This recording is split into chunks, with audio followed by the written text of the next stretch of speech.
Okay, well, my clock says that it is the top of the hour. So again, good morning or good afternoon, depending on where you are joining us from. My name is Kylie Moody, and I work in the executive office at NACADA. And I wanted to welcome and thank you all for attending today's session. We celebrate Global Advising Week on or around May 2nd, as that is the date when the Articles of Incorporation were signed, which created NACADA. So thank you to all of you, no matter what role you serve in, for supporting students and for all of the work you do to help students reach their goals. I'm going to turn it over to Patrick with Sophia Learning, who will tell you a little bit about their organization. And Sophia Learning is graciously supporting all of this week's activities. So thank you so much. And Patrick, I will turn it over to you. Awesome. Thank you, Kylie. Good morning, good afternoon, everyone. As Kylie mentioned, my name is Patrick. I work for Sophia Learning, and we want to say Happy Global Advising Week. We are so grateful for all the work that you guys do. You are the individuals on the front line supporting students in the day-to-day grit and grind and helping them earn a degree. So thank you for all that you do. You guys are one of the main reasons that students find success. If you're unfamiliar with Sophia Learning, we're an online credit for prior learning platform that allows students to take affordable, accessible, self-paced courses that are all recommended by ACE and designed to transfer to degree granting institutions. Our hope is to help students save time, save money, and be an additional resource on their journey towards a bachelor's degree and associate degree, helping them achieve that diploma. We recently received an endorsement from the Higher Learning Commission as one of the first short-term credential providers, which is really exciting. In this past year, we served over 240,000 learners across the U.S. And since our beginnings in 2018, we've helped students save over $1 billion in tuition revenue. So we hear a lot of times from students that they are recommended to our platform from advisors. So thank you for all the work that you're doing and appreciate it. And I hope you guys have a great session. And I'll go ahead and pass it over to Michelle. Awesome. Thank you so much, Patrick. We appreciate you being here today. My name is Michelle Strobridge. I am the Professional Development Chair for Region 8, and I'm also the acting interim chair for right now for another month or so. And I have the distinct pleasure of introducing Brenna Gomez today. I have been very, very fortunate to work with Brenna for the last several years. She's amazing in every way, so y'all are very lucky today to get to hear from her. Brenna is the Director of Career Integration in the Career Development Center at Oregon State University. She runs the Career Champions professional development program for teaching faculty, instructors, and advisors. In Career Champions, faculty and advisors add career connections into their classrooms and also into their appointments, while examining the barriers to access for students of color, first-generation students, and low-income students. So I'm so happy to have you here today, Brenna. Take it away. Thanks so much, Michelle. It's so fun to get to do this with a friend. Okay, so I'm going to share my slides. There we go. Okay, and I've got a little timer going here so that I don't talk for too long because I know we're going to do some Q&A at the end as well. Hi, everyone. My name is Brenna Gomez, and I work in the Career Development Center at Oregon State University. I'm really excited to be here with you today and to chat about career champions for advisors. Um, I did know it was Global Advising Week, so I just wanted to say thank you all for everything that you do for students. You're such a huge contributor to student success at all of our institutions. I'm old enough to remember before professional advising was as much of a thing, and it was a lot messier. So I hope you take some time during your busy week to just like really take a moment and think about all the great work that you do, whether that's a quick walk outside in the sunshine or, a sweet treat. Be sure to thank yourself for everything that you're doing for our students. Okay, so Michelle did a little bit of an intro for me. Before I go into the things that I'm going to be talking about today, I'm going to give you a quick sense of my background. Today, I'm mostly talking about the Career Champions program. I'll go over a little bit of what we cover in the curriculum, but we're not going to be doing like a huge deep dive. I did want to give you a little bit of the flavor of it though. And one of the things that we do in all of our Career Champions programming, whether we're working with faculty, advisors, supervisors of student employees, is to do a story circle. And so a story circle is kind of this like dialogic tool to help students build community on college campuses. But I really like to do it with faculty and staff. It can be really fun. And we do a story circle in our Career Champions programming, really just on people's career stories, what they feel comfortable saying to other folks around their career. That could be the highs, it could be the lows. But it's a great way to start off our programming and really set the tone for the kinds of conversations that we're going to be having. So I'm going to kind of demo that for you before we dive into our topic and just do a really brief story circle about my own career. So I went to a private liberal arts school. I was a first-gen student, and I was in conversations with my university during the first term of my senior year to actually stay on as an employee once I graduated, kind of doing some work with the admissions office and running some small to large conferences. And then the economy crashed. And they were like, oh, wow, we really don't have enough money to put on big conferences anymore. And you didn't sign a contract. So we're not going to be able to bring you on permanently as an employee. And so that obviously that was very disappointing. As a first gen student, I'd been super stoked to have a job lined up already in my first semester of senior year. But I went to my career center, and I promise I'm not saying this just because I work in a career center. I did actually go to my career center to say, I don't know what to do next. I didn't really have a backup plan. I wasn't sure what I wanted to do when I left college, and I didn't necessarily feel like I could approach my parents for a conversation about that. But luckily, my career center had a fellowship program that was really about placing graduates in nonprofits in the area to just get a sense of what that world was like. So I ended up working at a nonprofit that was really focused on helping women and girls achieve self-sufficiency and meet their goals through a variety of different programming. And I ended up running a prevention program for teenage girls. Hardest job I'll probably ever have. I was doing things like talking about domestic violence and being able to recognize the cycle of that. I was teaching sex education. I was just doing a lot of facilitation and difficult conversations that I had no idea would set me up for the rest of my career to be able to do things like facilitate and teach. I worked there for several years. We were on a Department of Justice grant, and the economy was still not great. And they were like, we're not going to renew this grant. So I knew that I had to start looking elsewhere and wanted to kind of get more into education. So I worked at a school for about a year. It was a charter school. It was kind of a new school. I got to build out family programming, which I really liked the process of building out programming. Because we were a new school, I also had to help recruit students. Did not like that part as much because it meant 12-hour days canvassing neighborhoods in the summer to see if folks wanted to send their students to our school. So didn't love that job. Applied for graduate school, went and got a Master's of Fine Arts in creative writing. Really liked teaching, really liked writing. Decided to stay on after I graduated from the University of New Mexico in Albuquerque and adjuncted for several years.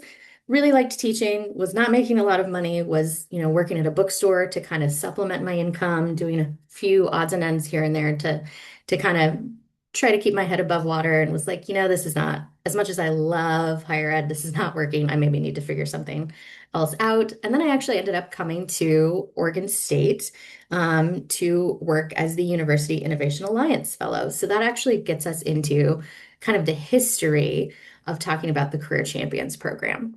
So the goals for today, I really want to spend some time talking about Oregon State University's Career Champions for Advisors program. To get there, we're going to have to do a little bit of history in terms of the faculty program.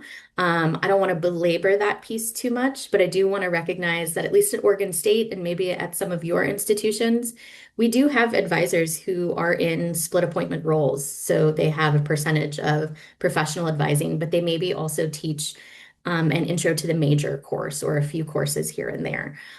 So we will talk about that a little bit. I'll go into how did this program get developed? What is it?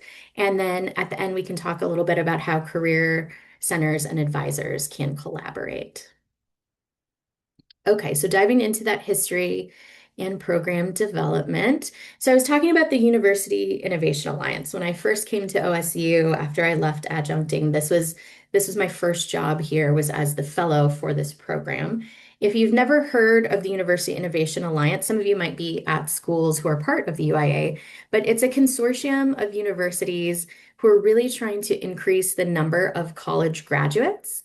And to do so, they do a lot of student success projects. They're kind of piloting and trying out a whole bunch of different ideas to see what works at different universities, to see what sticks. And so those universities get some funding to do those projects, and then they all share the data with each other to say, okay, well, what worked at your institution? Oh, interesting. We did something totally different over here around that kind of topic, but we did it in this way. And they hold really fun sessions, usually once a year in Arizona, to kind of dive into all of that data. When I became the University Innovation Alliance Fellow, they were just kind of getting off the ground this project called Bridging the Gap from Education to Employment that was really designed to be some kind of career project. They knew that they wanted to dive into what's working at career centers across our institutions, but what could also be improved.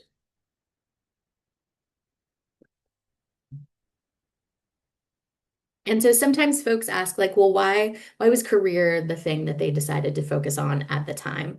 And so when I came on board, this was a while ago, it was in 2020, and they had already been working on this in 2018 and 2019.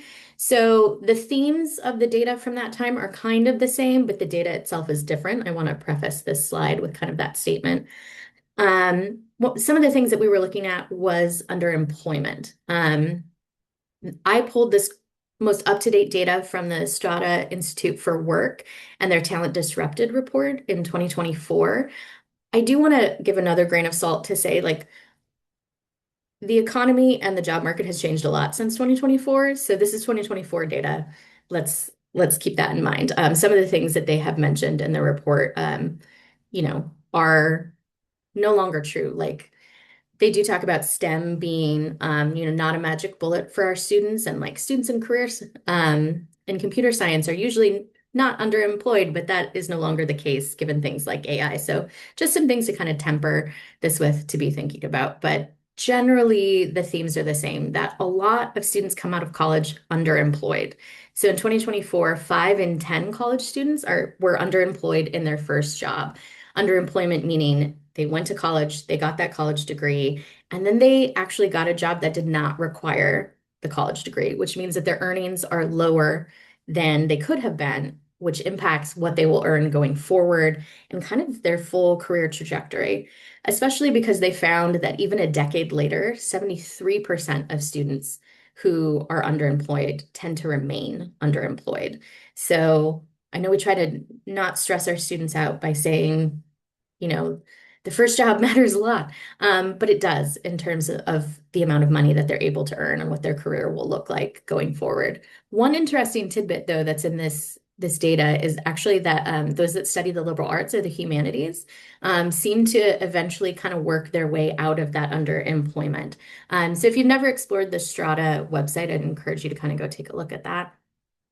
The other piece in terms of why career, so odds of underemployment are 48.5% lower if a student has had an internship. But that is controlling for factors like race, gender, and institution type.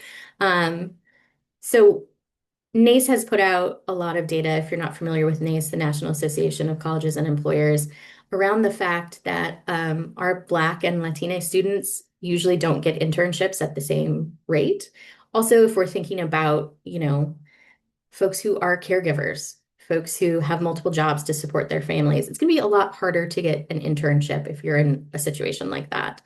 Also, there just simply aren't enough internships for every single student. I come from a really small town that doesn't have a lot near it. If I had stayed in the area and gone to some of the smaller community colleges, it might have been hard for me to get an internship there as well. So thinking about those things, if an internship really helps students, but not everyone has access to an internship, and a lot of our students are coming out underemployed, this is kind of the things that we're going through the UIA's head of, like, how do we think about career knowing these facts? And so they start a lot of projects by diving into what they call empathy interviews. These are interviews with students where they kind of present a topic. They try not to ask really leading questions, just try to get into what the student genuinely thinks. And so they interviewed over 50 students at Oregon State University, and all of those students said, I want faculty to talk about career in the classroom. If you're asking me what I want related to career services, I want career to be more throughout the university, embedded in the different things that I engaged with. During that time, they also interviewed faculty. They interviewed a lot of advisors who definitely said, we can help with that. We'd love, to be engaged in these conversations. So that'll come back up a little bit later. So we knew that students wanted career in their classrooms. So the Career Champions faculty program was created to meet this student need. I won't talk too much about the faculty program, but again, it is good context for how we built the advisor program. The advisor program really came out of what we did with faculty, but we gave it a little bit of a different spin. So I'll set the stage for that for you. Our 3 pillars for the faculty program and for all of our Career Champions programming that we do, those 3 pillars are career, inclusive excellence, and community. So in terms of career, we do help folks learn about the NACE competencies. So I'm going to skip ahead to the next slide for just a sec so that you can see these NACE competencies.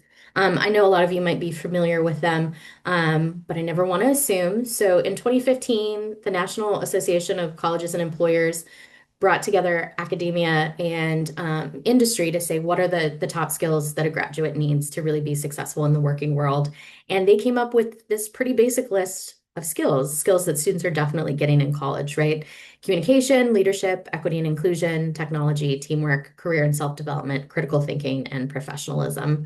NACE has defined each of these terms. There's some great sample behaviors that help people know, is someone practicing this skill? What does it look like to demonstrate communication or critical thinking? So regardless of what population we're working with in terms of our faculty and staff, we help them learn about the NACE competencies and think about how they can help students see that they are building those skills in college. And in the faculty program, we did that through having them look at a particular class and map those NACE competencies onto the curriculum without having changed anything about it. We're not asking folks to redesign their courses. We're just saying, the way that you teach this class already, how are students practicing these skills in your classroom? And then can you write a syllabus statement that points that out for them, that makes it really explicitly clear that students will practice these skills that employers want in your courses? And then we ask faculty to either design a new assignment that is related to career or take an assignment that they already have and infuse career into it. And of course, then we make sure folks are familiar with our Career Center resources. In terms of the inclusive excellence piece, we look at a couple of different things. We look at the hidden curriculum. So what are kind of the unwritten rules of any institution that we maybe take for granted that a student would know, especially first-gen students, anyone who is underserved? We kind of assume that they come in knowing, or that they've been here at an institution long enough to know what the norms and maybe some of those policies are, and how can we make those more visible for our students? And then also, how does that translate into career? What are some of the things that we take for granted that a student would know about how to get a job, how to write a resume, some of those kinds of things? So really trying to democratize that access to this information by making sure we're making it visible for our students. And then we spend a lot of time around the definition of professionalism, since it is a NACE competency, but we all know, even if NACE has provided us with a definition, professionalism in general is like not a stable concept. I'm on the West Coast. Professionalism is real different out here than it is for maybe some of you at your institutions, depending on where you are in the country. And if, folks are outside of the country, it's going to be really different as well.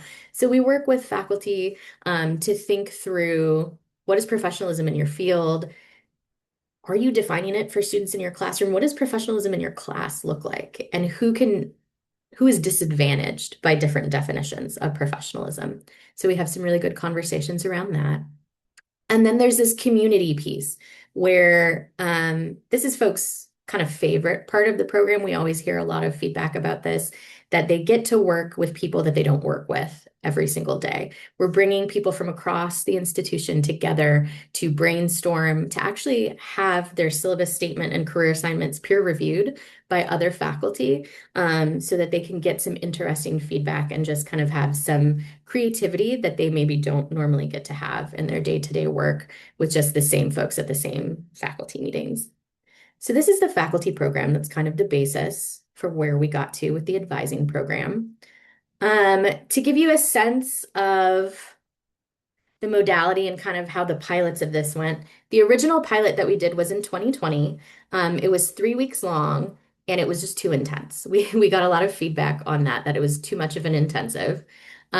We did a second pilot and kind of modeled after some other Oregon State University professional development programs that did, especially during that early time of the pandemic where we were online a lot. We did 6 weeks together, but only 1 hour of synchronous Zoom time per week, with a couple of hours of work for them to, read an article about professionalism or watch a video about hidden curriculum, and then respond to a discussion board, have some conversations online together before we actually got on Zoom and discussed those things together. We have been doing that 6 week on Zoom version with our faculty program for quite a while. To date, 126 of them have completed the program, but we actually did a new pilot last Friday that was a full day in person, and we had 19 people show up. It went really, really well. So that's a model that we're going to be moving forward with our faculty program. Generally speaking, with the faculty, we found that satisfaction was really high. Folks, when we ask them we do a pre and post seminar survey to kind of measure our outcomes, but on the post survey, we always ask, would you recommend this to other faculty? And overall, most people respond at kind of the 8, 9, 10 level, 10 being the most enthusiastic. And on average, we see a large increase in their feelings of preparedness to use career-related resources in their courses. It's about a 45% increase at the individual level, but really what that means for our cohorts is that the majority of them are moving to 100%, feeling somewhat or extremely prepared. A lot of folks come in already feeling pretty good about it, but by the time they walk away, they're feeling very prepared. Okay, so we have the faculty program. This led into our advising program because, as I mentioned earlier, our advisors for a while had been saying like, oh, we can be involved in this space. And as soon as we started the faculty program, we got a lot of requests for the advising program. I worked in the University Innovation Alliance Fellow role, doing the first handful of pilots with this over the course of 2020 to 2022, and then moved into the Career Development Center at Oregon State and kind of brought all of this work with me in 2022. But I was a department of one for quite a while. And so that was kind of a capacity issue to be able to add on additional programming for our advisors. But it was something that was in my mind for sure. And as we were able to kind of add more capacity and start thinking about this, there were some other things that we wanted to consider and kind of balance. We have several folks on our team currently who were advisors in their previous role. And so it's great to have that perspective.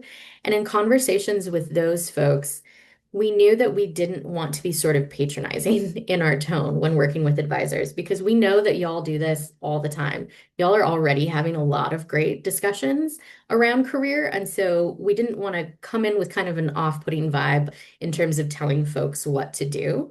But we did also want to recognize that some people have really heavy advising loads and maybe don't have the space to have career conversations, or maybe don't like to do that. Maybe that's not their favorite part of their job. So we're kind of trying to balance all of these things and knew that we needed to strike the right tone to say, hey, here are some tools that we really love that we use in our office. We hope that they'll be helpful for your toolbox, but like take or leave, what doesn't work for you. Think about how you want to incorporate things into your practice, but like we trust you to do this because we do. So many of you are doing it already.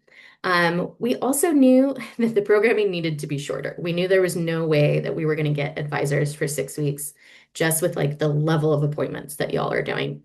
So we were kind of balancing that in our minds as well. And then at OCU, we have assistant directors of career development. So that's the fancy title for our career advisors. And they are embedded in most of our undergraduate colleges. So the other thing that we knew is that we really wanted them to be involved so that we could strengthen that advisor and career advisor relationship. So if our advisors had really specific questions about, you know, career paths, or like as an example right now, my student is majoring in this and thought for sure they would want a government job, but that's tricky right now. How do I help them? We wanted advisors to know who is the person that I should go to that has the more specific career path information around these specific majors, rather than someone like me who is a little bit more of a generalist. So we had a lot of things to consider as we were taking the faculty program and redesigning it for advisors. So we did a couple of things.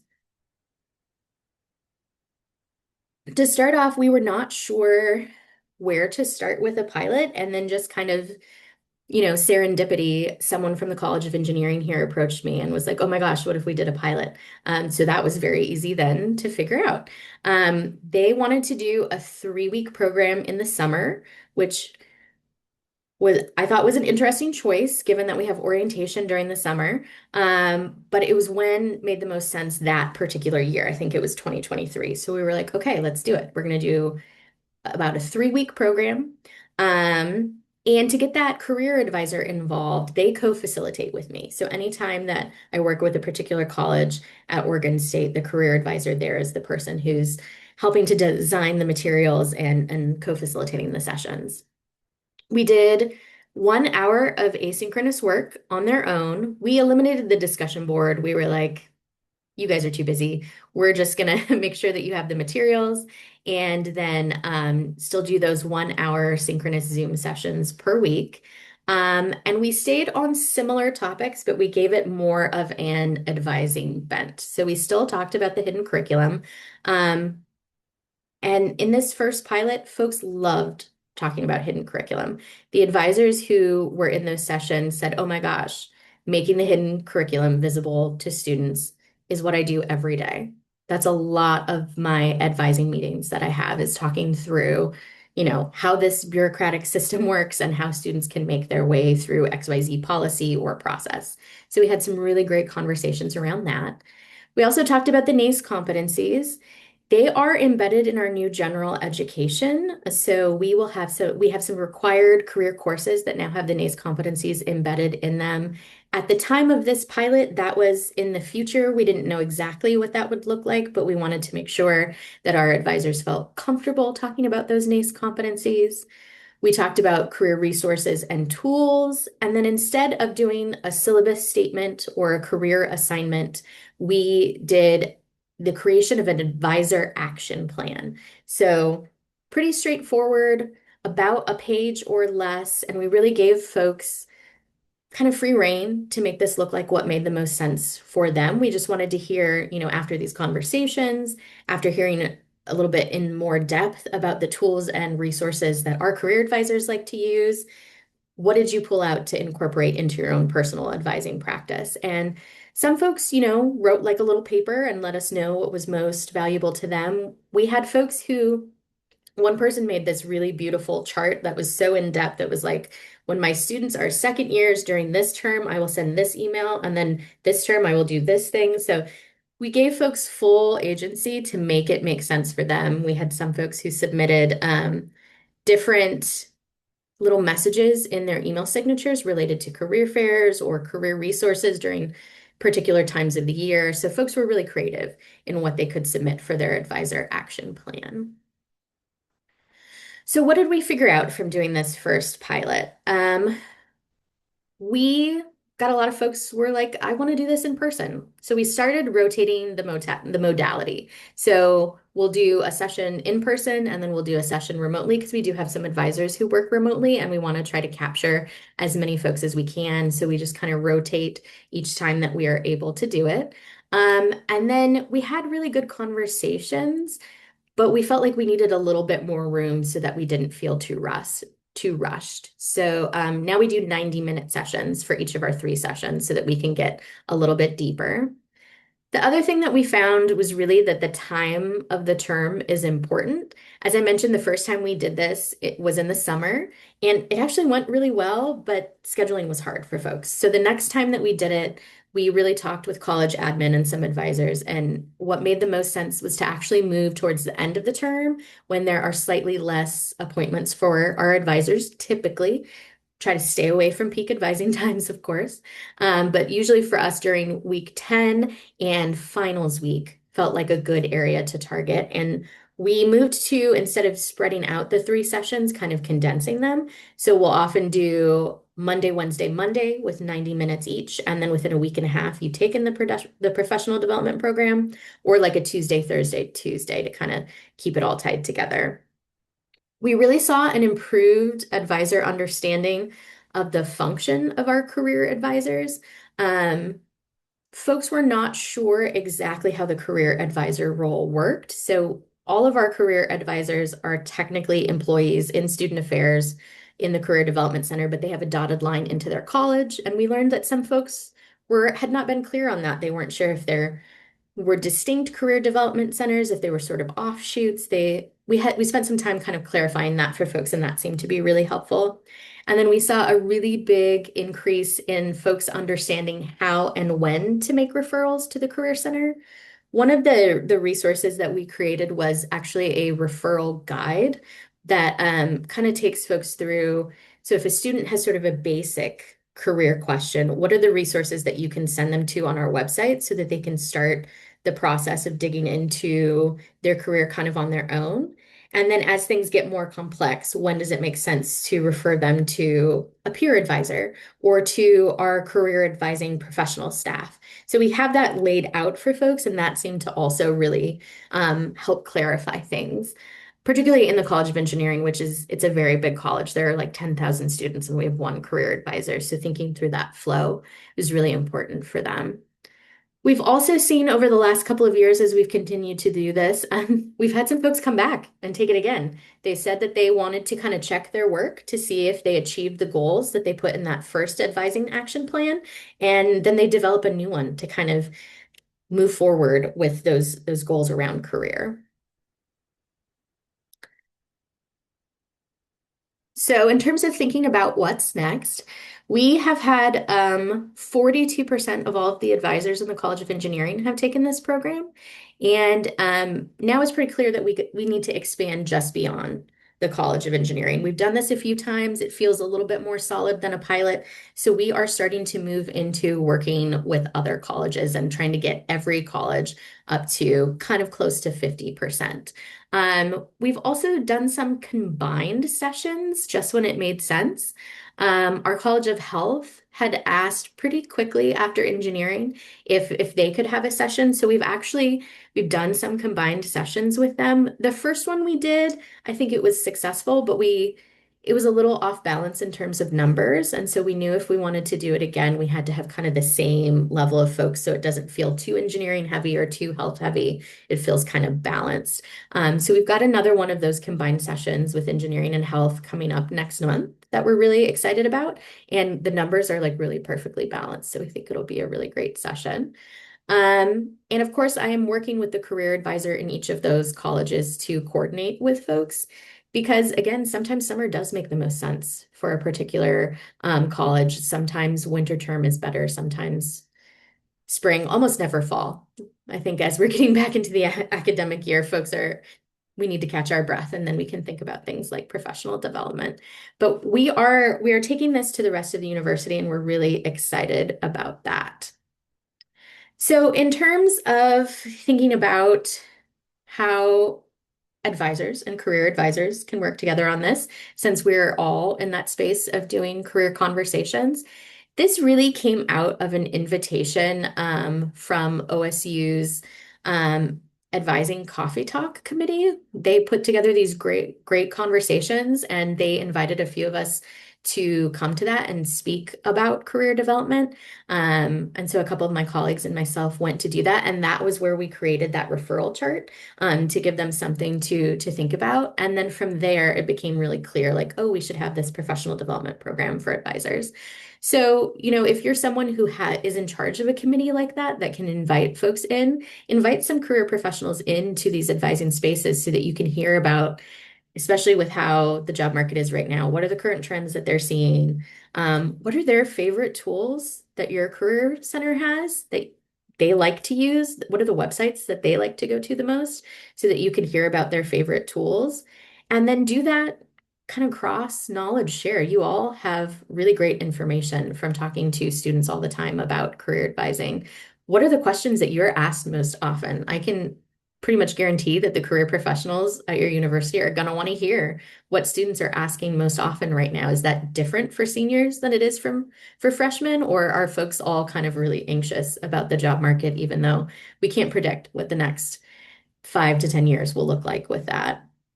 Does your career center have something like a referral chart? Do you know when to kind of refer to student employees who are really well trained and are peer advisors in your career center? Or to when to send them to the website, when to send to a professional career advisor on your campus?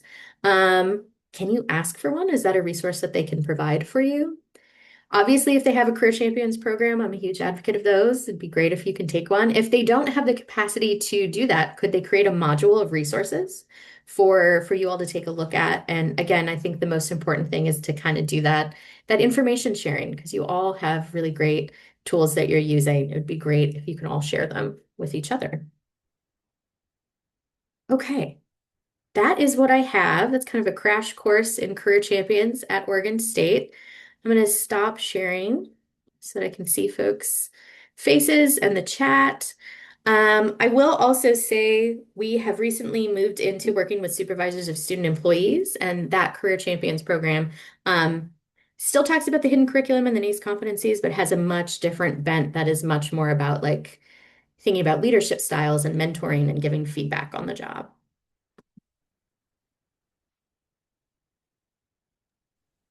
Awesome. Thank you so much, Brenna. Yeah. We want to open it to questions for all of you as well. So you can drop them in the chat or raise your hand or unmute, whatever you like. There was a little bit of chatter in the chat there about people who are being tasked to do career and academic advising at the same time. And if you have any recommendations about how they should split their time and how they work with students. Mm, yeah. I think it really depends. When we did our first pilot with the College of Engineering, one of the things that we did ask was how are folks kind of handling that right now? And it was really variable. Some of our advisors were like, I just got to get through peak advising. And then once I'm through that and I have a little bit more flexibility in my schedule, that's what I tell the students to schedule with me to come back for a more in-depth career conversation. So I know that some folks kind of prioritize that academic side of things and then kind of plug in the career stuff where they feel like they have the time for it. Um, but I know some folks also just love to do it and try to squeeze it into appointments as much as they can. I think it really also depends on, what clarity can you get from your teams and your job descriptions about kind of what that percentage is supposed to be. And one of the things that we, at least when we're doing career champions for advisors, part of having that referral chart is so that if you all are just swamped, there's no shame around like pointing students to a resource and getting them to practice having their own agency and starting to work through this before they come back to you or to our office to have another conversation. So I don't know that there's a magic formula necessarily, but it's good to be thinking about for sure. Yeah, I Yeah, definitely. there's a huge conversation in here on this, Yeah. looking at the chat. Yeah, one of the things that I wanted to throw out there as well is I've been in both roles, so academic advisor and career advisor. And for me, it was super important to make sure that I was making connections with the advisors in the college that I was in so that they knew who I was and that they felt comfortable sending students over to me or asking me questions and vice versa, that I knew what their needs were and the kind of students that they were interacting with. So I think like starting those conversations is really, really important as well. And then we do have one in the chat right now, two in the chat, yay. The first one is, what guidelines or suggested directions do you give for advisor action plans? Yeah, that's a great question. Again, we leave it pretty open for them. But I am pulling up my Canvas shell right now to see more specifically what we have said in the past. We do, anytime we have a Career Champions program and someone puts together a really great project, we will also talk to that person and say, hey, this was really great. Can we use this as an example? So some of the ones that I have mentioned, like the chart, we really like to try to show folks that. So we just ask them to think through, what of the different things they experience will help contribute to your career toolkit for conversations with students. And then we let them know if they want to use like a SMART goal structure, like that's an option. If they want to write a paper, we give them sort of a menu of things of here are the different kinds of things you can do, but if there's something that's more useful for you, please like think about that. So paragraphs, bulleted lists, tables, those are all acceptable. And then we just ask them to think through some of the things that we've been talking about here of like, what will my personal process be? Like, when will I make a referral versus when am I going to be the person who kind of digs in with these conversations? How am I thinking about the hidden curriculum in the work that I am doing? And then what are my opportunities to kind of talk through professionalism? So those are some of the guidelines that we give them. They're pretty open. Awesome. The next one we have in the chat is, have you gotten any feedback about a top 2 or 3 things that can be added to our appointments to engage with this material? Yeah. For some of the folks, it was actually things outside of the appointments that they decided to take on. So like I was mentioning during maybe the beginning of the term before a career fair is happening, some folks, as I mentioned, were like, I'm going to put that in my signature at the bottom of like, did you know the career fair is X week at this time, with like a link to the website about the career fair. So some folks decided to actually try to sneak some things in outside of appointments in case there wasn't that time to talk about it. And then that other person who had the chart of like, I'm just going to organize when I'm going to send certain groups of students specific career related emails, which will then hopefully generate them to make an appointment to talk about them. I think this person was particularly focused on second year students. So kind of thinking ahead to, especially in engineering, to things like internships. So using those emails to kind of drive students to set up appointments and then having the conversations about, do you know where you want to do an internship? Do you want to do an internship? If you're not sure, should you do something? We have a great job shadow program. Should you do the job shadow program? And some of those kinds of conversations. Brenna, I think because you work at a university, I think sometimes I really love the program you talked about with faculty, because I think that's really an important place to start, and everything you talked about, I love. I think the advising may have a different, I work at a community college, and so I think advising maybe when you look at the community college versus the university, may have sometimes a different focus. For us, our advisors are career advisors. In fact, they're certified in career services providers through NCDA. And so part of that is because from our perspective, when we start talking to a student, we have to know where they want to go at the end of college so we can help them get there. So we have to know where they want to go first. And part of that includes transferring to a university. So that may be in the plan from where we start. Some of it from the community college perspective may be helping them get through that 2-year degree so they can go straight into the workforce, or they're coming to just improve their skills. But I think it all falls back for me, and what we've done at our institution is asking the question, why do students attend college? And that is because they wanted a career, a way to take care of themselves or their families. And so I think maybe at a community college, that perspective we've decided to look at is being true career advisors, and then how academically do we guide them to that Mm. career goal that they have. But I really like a lot of the training, and we do train our advisors as well. I just think for the difference in university and community college advising may be a little different, but I can still see using all the things that you talked about, even in part of, I took notes about some of the things that you have in your program to remind our advisors about as well. Yeah, thank you for sharing. That makes perfect sense that at a community college it would operate a little differently. Yeah, we do have another question in the chat here that I think I'm going to run into real quick here. Are there any professional development forms to share that people can use to modify or use or modify based on their unique college structures? I'm hoping to create a form where advisors can add these additional skills without changing job duties to keep a personal record. This is because our school doesn't have an advising certificate. And Brenna, I'll throw it over to you in just a second here. I know that NACADA actually has a tutorial right now for career advising. So any academic Mm. advisors that wanted to access that absolutely can. And then you'll get one of our badges as well. So that might be an option for academic advisors who are interested in learning more about this. But Brenna, if you have anything else to add, please feel free. Yeah, thanks for that, Michelle. Yeah, Kathy, I don't have any specific forms that we use. Again, we just ask advisors to create that action plan where the prompt is pretty loose. And they submit everything to us on Canvas. I know we were talking about sending out the slides. I can definitely pull a little bit of that language if folks are interested to just see what the prompt for the action plan looks like, and we can include that as well. Be awesome. We have another one in here. We're wanting to have better conversations within academic advising to encourage our students to visit our career advisor.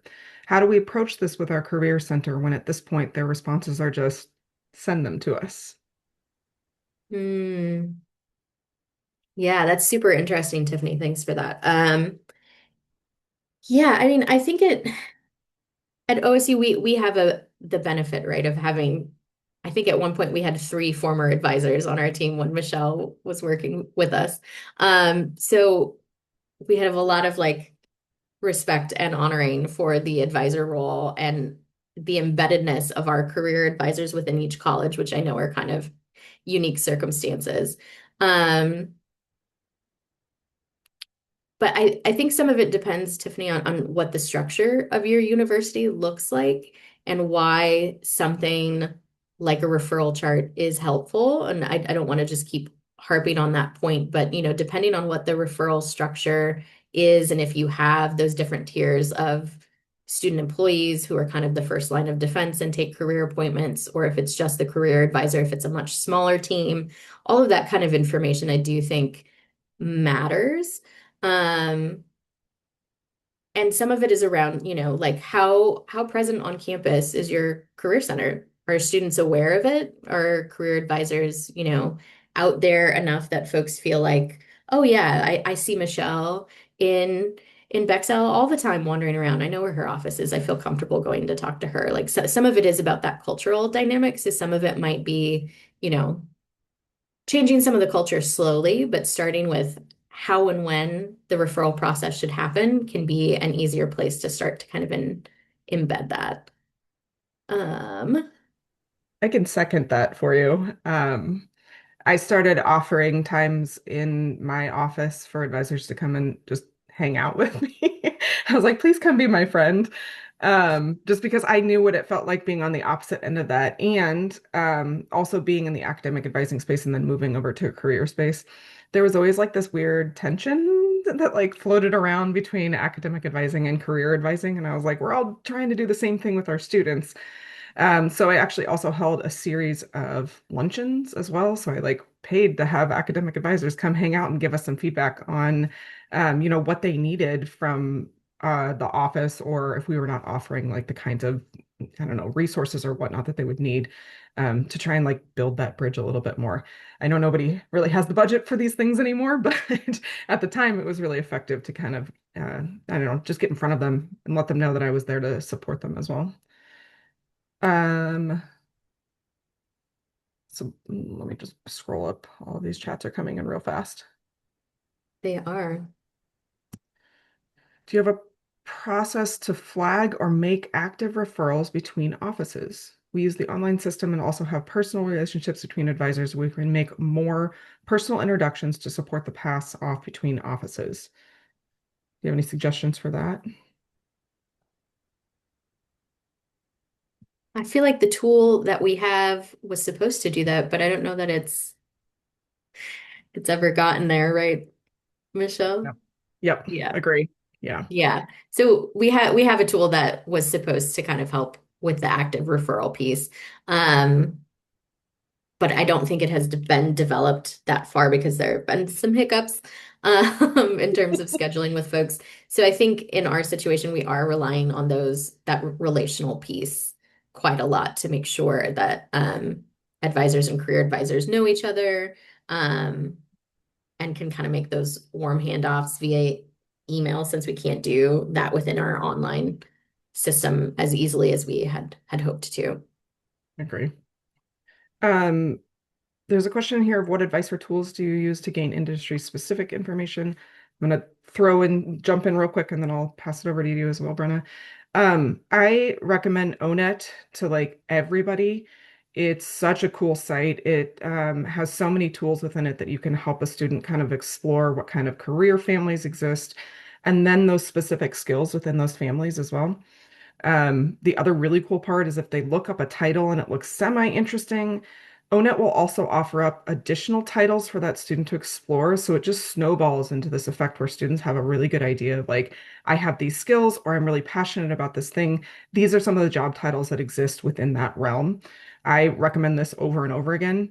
The best part I think about ONET right now too, is that they have a specific section as well for veteran students to input their military ID number or the ID code for the position they had within the military. That will then identify a number of skills and potential job titles that they would qualify for just based on their service alone. So they've done a really, really great job of building that out as well. Do you have any, Brenna?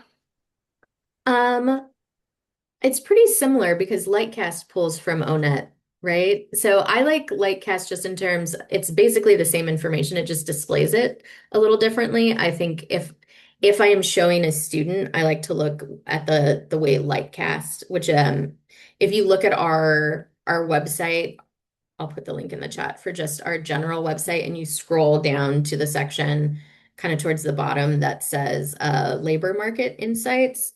It is the same info that Michelle is talking about. I just think it sometimes displays it a little bit more in a less overwhelming way when I'm working with specific students, or even for myself. Sometimes it just feels a little less busy on the page to me. And yeah, I love the functionalities that Michelle is speaking to of like salary. You can also input area of the country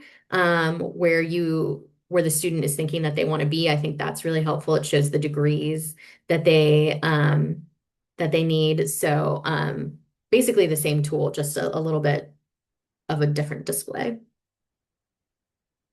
Yeah, thank you for that. I was the one who asked that question. So the reason why I'm asking that is because so I'm an advisor for students who want to become teachers, but they're at the first step where they're applying to our teaching program. So it's basically an internal program where you have to be a current student and you have to apply by like, an actual application, but you have to meet certain requirements like prereqs, GPA, and things like that. So that's where I come into play where I advise the student with their process to getting in. But sometimes I have students who are even wondering if they should even apply because they're not sure if they want to be teachers. And so that's a whole conversation where I'm like, okay, like something that my director asks students is if you were to imagine yourself as a teacher or envision yourself as a teacher, what is your ideal classroom setting? And that's usually like the best question to ask because they'll be like, oh, I'm teaching history to high school students or something like that. But sometimes they're just hesitant to even take the first step because they're not sure. And sometimes it's like, okay, at what point do I refer? And I'm like, what I know is some information about the certifications. I'm like, okay, if you're doing preschool to grade 3, that's little kids and stuff like that.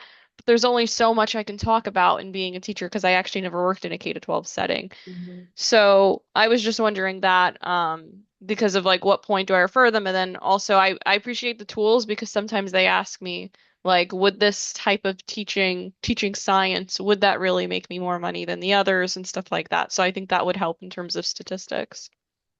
Yeah. And I know that students maybe don't always love to do this, but like informational interviews do help if they want to actually have a conversation with someone who is in the trenches doing that work. I was teaching a career class for a while, and my students always hated that assignment. And then they would come back and say, like, oh, wow, that was really helpful because I figured out that I didn't want to do this, which is maybe sometimes more important than finding out what they want to do, is knowing, like, oh, okay, that's not for me. And I'm glad that I know now in my second year and not at the end of senior year, though that information can still be really helpful at the end of senior year, too. Okay, that helps. Yeah, and I'll start suggesting that then. Like maybe you can reach out to your old teacher and ask and just ask them some questions. Or I also tell them you could sub, you could be in a place where you're working with children and stuff like that. So just the actual getting the work experience to see whether you want to do it. So thank you. Yeah. Yeah, I'll really quick plug one other thing that I think OSU is doing really great, and I'm now trying to emulate at my new institution. We run a job shadow program, and that students get essentially between like a couple of hours and a couple of days with an employer over the summertime. Obviously, these are largely unpaid, but they do get that idea of like, is this a career that I'm even remotely interested in? And like Brenna said, I've always told students it's so much more valuable to find out what you hate than what you love to start to eliminate some of those career paths and try and find something that really works for you. We are out of time here. I very much appreciate Brenna you being here, chatting with everybody today, giving them an idea about this program. It's been so lovely too to see the engagement that has happened today. Also, on behalf of Region 8, we welcome and are very excited that everybody was here today. We appreciate the executive office for pushing this out as well during Global Advising Week. We feel really lucky to have been able to do that. And then, Brenna, if you want to cast off here, let me know. Yeah, thank you all so much. This was so fun to engage with you and hear about how things are going at your own institutions. We'll follow up with some slides and a little bit of information, but happy Global Advising Week. Thank you again for all you do. Thanks, everyone.